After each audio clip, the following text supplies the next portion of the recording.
All right, folks, it's Joe Duffy with a free pick for September the 1st, your Grandmaster Sports Handicapper.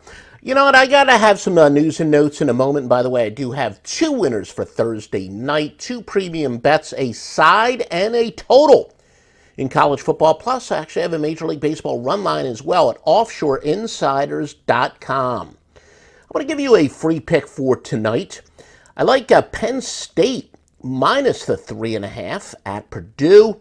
Now, look, this did open up also at 3.5. There is a sizable divergence in the betting split. 62% of the bets are on the road favorite of Penn State, yet 67% of the cash is on the home underdog. Now, granted, a lot of handicappers would say this implies a sharp bet on Purdue, but we're not always going to go with where the sharp money is going. Sometimes the sharp money is wrong. I think this is a textbook case of a team that overachieved last year. Purdue definitely outperformed, while very few teams underperformed last year more than Penn State. You remember Penn State was a dark horse. A lot of people thought they could give Ohio State a run for their money in winning the Big Ten. And I've discovered, look, I've been at this for more than 3 decades. 1988 was the first year that I sold picks professionally, was handicapping before that.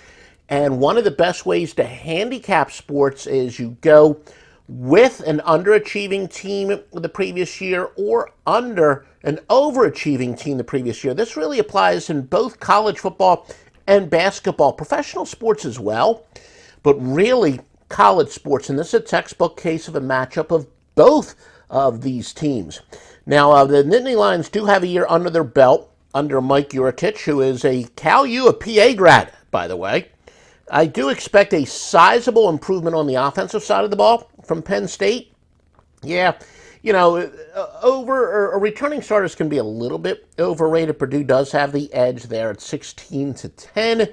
But again, I do expect a little regression to the mean, and regression to or towards the mean can mean a team not just regressing but also progressing to the mean, although technically the term is regression to the mean or regression towards the mean or whatever. Anyway, the favorite was 9-2 in Penn State's contest last year, meaning the better team generally does cover their games. The odds makers make it clear that Penn State is the superior team here. And you're going to ask, well, wait a minute. And of course, you always want to shop around, but do you want to go with the lower juice and buy it down to, or do you want to go with the lower juice at 3.5 or buy it down to 3? Now, I'm not big into buying a half a point. I do believe that Penn State definitely covers here. They win by at least 4, so my free winning pick for you is to go with Penn State. Let's take a look at some news and notes. West Virginia and Pittsburgh. Now, a lot of you out there really do believe in betting big dogs and big rivalries. This is resumption of one of the most heated rivalries in America, the backyard brawl. I've disproven that. I'm not, sometimes I like to take that I'll report, you decide approach. But for those of you who really are into, big dogs and big rivalries, this is a fairly big underdog. Some people like it to be double digits. What this is not. West Virginia quarterback was considered a blue chipper, and of course his ceiling is very high. The kid from Georgia and Daniels, kid from Georgia and USC as well. Fellow USC transfer Keaton Slovos takes over for Pittsburgh, but West Virginia does have the better quarterback here.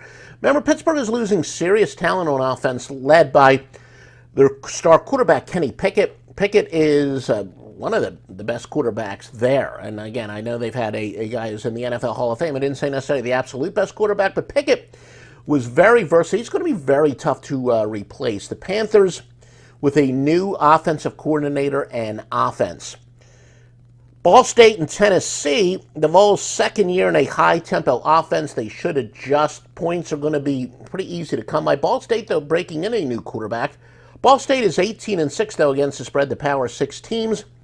Their last loss of 35 or more was back in 2018, so a lot of people do think this game will be close. And, some people might even call not really. It's some, a lot of people would argue that Ball State maybe has a lot more motivation to keep this close, but Tennessee is a team, they've had some sanctions against them, and if maybe Tennessee could be in a statement mode here.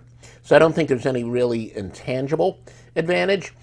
Some systems here. College football underdogs of 3.5 or more playing their second game versus an opponent in their first game. 88, 73, and 1 since 1990.